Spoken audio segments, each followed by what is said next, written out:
premier des critères, c'est donc le contrôle qualité. Je vous dis tout de suite, je ne vais pas reprendre les 12 figurines et les passer en revue avec vous. J'espère que vous me ferez un minimum confiance. Ici, je prends Jun Mizugi un peu au hasard, à titre d'exemple. On va un peu le parcourir, mais vous allez voir que Great Toys s'en sort très bien. Et c'est pareil, en gros, sur toutes les figurines. Et pourtant, c'est une marque pirate, et les marques pirates sont réputées pour ne vraiment pas faire gaffe à cet aspect des choses. Et donc, voilà, vous le voyez déjà sur son visage, il n'y a pas de pet de peinture, il n'y a pas de gratte.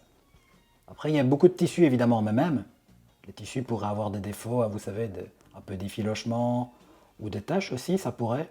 Mais non, ce n'est pas le cas.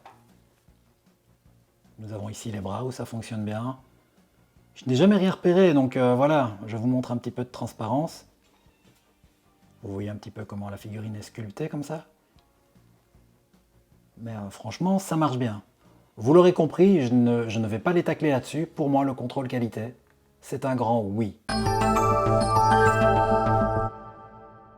Afin d'illustrer le chapitre beauté de cette vidéo, j'ai pris ces 4 figurines-ci qui me paraissent être sans doute sur le plan esthétique les plus réussies, ne fût-ce qu'au niveau des visages. Mais j'ai envie de dire que Great Toys dans l'ensemble a été assez homogène dans sa production. Ils l'ont été au niveau des tailles, mais aussi au niveau de l'esthétique. Pour moi, il n'y a pas vraiment de personnage qui soit foncièrement raté. Il y a certains visages meilleurs que d'autres. Bon, il y a quand même en tout 48 visages produits. Voilà, c'est assez cohérent, les figurines sont assez belles, surtout par rapport au prix, comme je l'ai dit, on n'est vraiment pas volé. Des figurines qui ont déjà une certaine taille, 1/10. Vous le voyez, le sculpte est plutôt bon, il y a du détail, je vais vous montrer quelques figurines en gros plan. Je vous laisse apprécier ici le sculpte réalisé sur Ryo Ishizaki. Et regardez, on voit même discrètement la raie des dents. Il y a tout de même du détail dans les yeux. La pointe du nez. Il y a juste un petit aspect que je n'aime pas trop, c'est l'ombrage qu'ils ont fait sur les yeux. Vous voyez, sur le dessus des yeux, à chaque fois, il y a un peu de gris. Je n'aime pas qu'un fabricant peigne les ombrages, car ils se font naturellement avec notre propre éclairage ou l'éclairage de la lumière du jour. Mais sinon, on voit le côté crépus de ses cheveux. Mais également, le drapé des tissus, le fait que ce n'est pas du plastique. Voilà, la vareuse, le short, pas les chaussettes, mais tout de même, les 2/3 de la combinaison, les parties les plus marquantes, les plus importantes, avec un beau flocage dans le dos, eh bien c'est en tissu, et ça je trouve que c'est très sympa. Alors oui, on peut l'enlever, mais quel intérêt? Sauf peut-être pour procéder à un échange de maillots en fin de match. Vous pourriez le faire, je ne l'ai jamais fait car j'ai l'impression que ce ne serait pas très facile au niveau de la manipulation, surtout qu'on ne sait pas démembrer les personnages, les bras sont vraiment attachés, à mon avis vous cassez la figurine si vous essayez de les enlever. Voilà, mais sinon regardez le détail dans les chaussures, avec les lacets qui ont été sculptés, les cales. Tout ça est franchement bien pensé. Donc pour moi, l'esthétique des figurines, la beauté, c'est un grand oui. Passons à présent à la prise en main. Afin de vérifier si la prise en main est bonne, le premier test, c'est le test du 90 degrés. 90 degrés, un angle qu'on doit former donc entre les deux jambes, et puis entre le bras et le bassin, afin de vérifier si le rapport rigidité-souplesse est bon. Pour l'instant, c'est bien parti car les membres ne retombent pas. On le fait de l'autre côté. Voilà, les jambes, c'est déjà bon. Le bras, on secoue, ça fonctionne. Ensuite, on manipule un petit peu les articulations. On fait ballotter les jambes. Elles ne bougent pas, c'est parfait. Après, voilà, on plie les bras, on plie les genoux. Il n'y a qu'une articulation, il n'y a pas de double articulation au genou. Voilà. Le plug répond bien. Les pieds, gauche-droite aussi. Les bras, est-ce qu'on peut les lever facilement? On entend un petit peu que ça grince, mais croyez-moi, ça suit bien. Il ne faut pas forcer du tout. La tête, il peut courber l'échine, le gauche-droite, regarder en haut, aucun souci. Voilà, il y a un petit bruit. Le seul souci avec le drapé, c'est qu'on ne voit pas les épaules. Voilà, il faut vraiment les tirer à fond pour voir où on en est. Mais au niveau des articulations, ça marche très bien. Oui, bon, il faut remettre le drapé. Et alors le grand écart, pour voir s'il y a suffisamment de souplesse au niveau des jambes. Oui. En plus, il peut même tenir en faisant le grand écart. Et si je pousse, ouais, ça réagit un peu, mais pas trop. Vous voyez, il y a un petit peu de jeu, il y a un petit côté élastique, mais ça part pas en couille non plus. Ensuite, le changement de tête. Eh bien, pour tous les personnages, c'est la même chose. Je dis bien tête et pas visage, car ça vient d'une pièce. Voilà, toutes les têtes sont composées comme ceci. La chevelure s'enlève. Et ensuite, ben voilà. On fait comme ceci. Il n'y a pas eu le bruit qui dit que c'est bien enfoncé, mais on le sent. Ça, je ne sais pas vous le transmettre à travers la caméra. Mais on le sent, ça passe bien, les cheveux se remettent très facilement. Cela dit, j'ai peut-être pas pris le meilleur des exemples, car lui, il a une chevelure qui se fait d'un bloc. Oh, pardon. Voilà. Mais si je prends tous les autres personnages, Taro par exemple, voilà, il y a la mèche. Ce ne sont pas des visages, ça reste bien des têtes pour tous. Mais vous avez vu, c'est composé en deux parties, et tout se réemboîte très facilement. Hein. Il y a juste deux petites choses que je n'aime pas trop. C'est les gants des gardiens, où là, il faut forcer. Par exemple, Genzo, il faut forcer pour retirer et aussi donc pour mettre une nouvelle main. Je fais un peu de place. Pour ça, vous pincez à l'entrée du plug avec la main droite et vous tirez avec la main gauche ou inversement, moi je suis droitier. Voilà, j'ai réussi à l'enlever. Mais c'était pas simple et j'ai toujours une petite goutte de sueur quand je fais ça avec les gardiens car l'orifice pour les gants est assez petit. Hein. Et il faut forcer pour l'enfoncer. Voilà, c'est la petite erreur pour moi de Great Toys. Et alors, l'autre souci, c'est qu'il n'y a pas d'articulation au poignet. Et faites gaffe, on ne peut donc pas articuler le poignet du haut vers le bas. J'ai essayé, et comme un con, avec qui est-ce que j'ai essayé? Avec Tsubasa. Enfin, je dis pas, je l'ai fait plusieurs fois en réalité. Ça n'a jamais posé de problème jusqu'au jour où... C'est l'autre jour, j'étais en train de préparer, de faire les préparatifs, les visuels pour cette vidéo-ci. Et j'ai cassé le poignet de la star en plus du héros. J'ai réussi à recoller le plug. Et ce qui est embêtant, c'est qu'avec ces figurines-ci, les mains n'ont pas leur propre plug. Il y a d'autres figurines où c'est le cas. Non, le plug est propre au bras, ce qui veut dire que si vous le cassez, ben vous perdez en gros toute la figurine, hein, sauf si vous arrivez à le recoller comme ici. Mais du coup, je suis condamné à laisser éternellement ce point fermé à Tsubasa. Enfin, j'avais le choix de remettre une main, mais je n'oserais plus l'enlever parce que je suis sûr que là, je casse tout. C'est dommage. S'ils avaient pensé à mettre un plug sur chaque main, si ça casse, ben vous perdez juste la main en question, mais vous avez toutes les autres mains. Voilà. Donc au niveau de la prise en main, on est dans le bon. Il y a juste deux petits défauts selon moi, mais globalement, c'est un vrai régal à manipuler. Hein. Passons à la stabilité.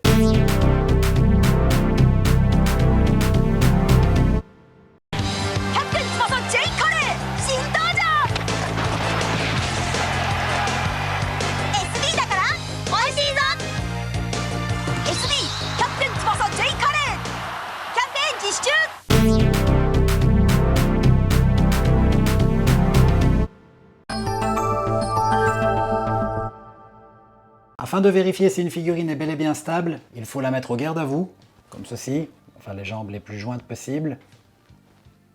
Vous la surélevez à genre 10-15 cm du sol, vous la posez, elle doit tenir. C'est bon. Voilà, je réessaye pour voir si c'était pas un coup de chance.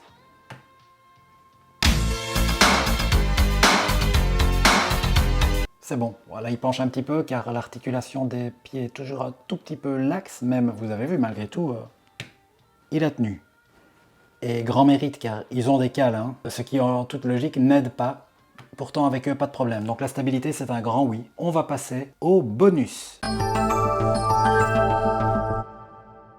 Afin de parler des bonus, je vous montre cette image standard que j'ai composée qui représente ce qu'on a en général quand on achète une Captain Tsubasa de Great Toys. Voilà, c'est la base. On a toujours le personnage avec ses 4 visages, ses nombreuses paires de mains bonus, et donc le stand avec 2 tiges. Je vais vous montrer un petit peu comment les manipuler. Certains personnages ont droit à une chevelure bonus. C'est bien sûr le cas de Tsubasa, mais aussi celui de Kojiro, et pour lui c'est plus édifiant car il a carrément les cheveux au vent. Si on veut lui donner un posing en action, c'est assez intéressant. Et bien sûr, Kenwa Kajimazu, voilà, on peut l'avoir aussi sans sa casquette. C'est pareil avec Genzo. En parlant des gardiens, ils ont droit chacun à une gourde.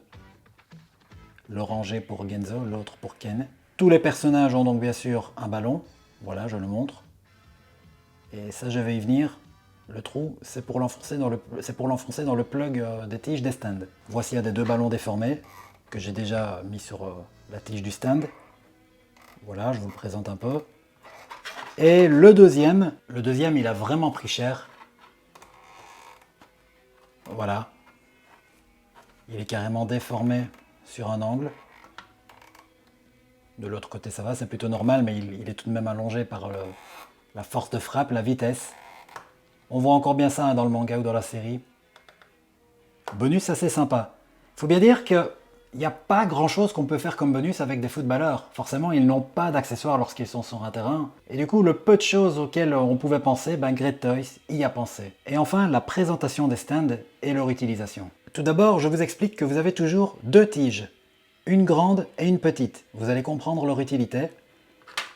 Et donc la grande a une grosse pince qui s'enfonce comme ceci. Pareil pour la petite. Après, c'est à vous de les disposer comme vous le voulez sur le mini-terrain, enfin, le petit parterre d'herbe que Great Toys fournit. Et ça s'enfonce comme ceci. Voilà. Mais il faut y aller, hein, c'est très très rigide. Ensuite, eh bien, ça permet de faire tenir les joueurs dans des positions acrobatiques. Je vais prendre par exemple, tiens donc Olivier, alors désolé si les posings ne seront pas étudiés. Voilà. On lui met par exemple, oui, il faut faire attention évidemment au drapé, à ce que ça reste gracieux, enfin à ce que ça ne devienne pas disgracieux. Car en le pinçant fort, ça se voit. Hein. Voilà, vous le mettez à sa taille et à partir de là, on peut lui faire prendre des posings d'attaque. Bon, je sais, c'est pas très étudié, mais c'est pour vous montrer que le stand est très utile dans ce cas-là. Et alors imaginez, si vous voulez le faire shotter dans le ballon, eh bien, je l'ai montré tout à l'heure, les ballons ont des petits trous. Voilà. Et alors là, forcément, il faut prendre la petite tige, qui est une plus petite pointe, car l'orifice du ballon est vraiment petit. Vous l'enfoncez ici dans un coin, et alors il faut jouer. Hein, et ça, il faut s'amuser si on veut que ce soit cohérent. Voilà, il faut, par exemple, abaisser la balle, orienter Tsubasa, pardon, j'ai fait bouger la caméra, je crois, bien comme il faut. Et puis, pour qu'il atteigne la balle, il faut calculer. Voilà. Ça marche. Bon, c'est pas un super posing, mais c'est pour vous montrer l'utilité de ces choses-là. Je pense que vous avez compris où Great Toys voulait nous emmener. Ça permet donc d'avoir du posing dynamique de footballeur. Il y a beaucoup de possibilités, vous pourrez vous amuser. On va à présent passer au packaging. Et inutile de dire que niveau bonus et accessoires, on est gâté, c'est réussi. C'est un grand oui. Concernant les packaging, je n'ai pas grand chose à vous montrer. Toutefois, j'ai envie d'insister sur le fait que la mention Captain Tsubasa apparaît tout de même. Pour une firme pirate, c'est assez étrange. En général, ils cachent la licence comme ils le peuvent, en donnant de fausses appellations, voire en n'en mettant pas du tout. Il y a parfois une illustration du personnage, mais dans une configuration qui ne lui est pas habituelle, avec d'autres vêtements, etc. Ici, il y a juste les ballons de foot, mais bon, il y a tout de même le nom. Donc je me pose des questions quant à l'obtention de la licence. C'est un peu nébuleux, donc si quelqu'un a des infos, c'est le bienvenu dans les commentaires. Voilà, ça c'est la face avant. C'est quand même pas très vivant, hein. C'est écrit en japonais. Ça c'est certainement le nom d'un personnage. Pardon, le nom d'un personnage, je ne sais pas, parce que non, je pensais que sur cette face-ci, il y avait le nom de l'autre, car il s'agit d'un duo pack. Hein.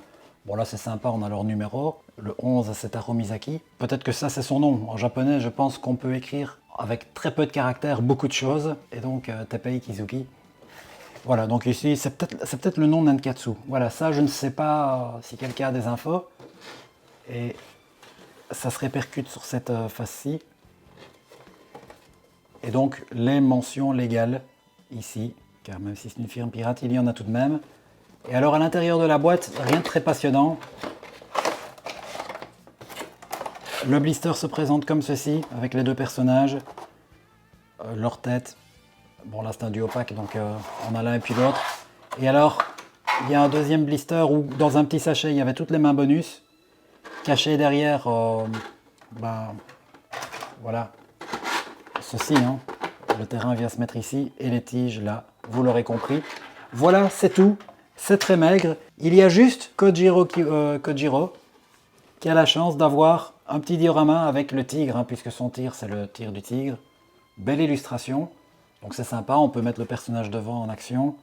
En plus, voilà, le personnage est un tout petit peu plus petit que le diorama, donc ça tombe bien. Voilà, pour lui c'est sympa, mais sinon tous les autres personnages ont une présentation absolument identique. La couleur de la boîte change. Les Nankatsu ont toujours des boîtes bleues, mais souvent la boîte a un rapport avec la couleur de la vareuse du personnage. Je trouve que sur le packaging, on reste sur quelque chose de mitigé. C'est peut-être pas de la faute de Great Toys, puisqu'ils font comme ils peuvent. Ils doivent rester discrets, passer sous les radars des douanes. Voilà, je pense que je mettrai au mieux mitigé.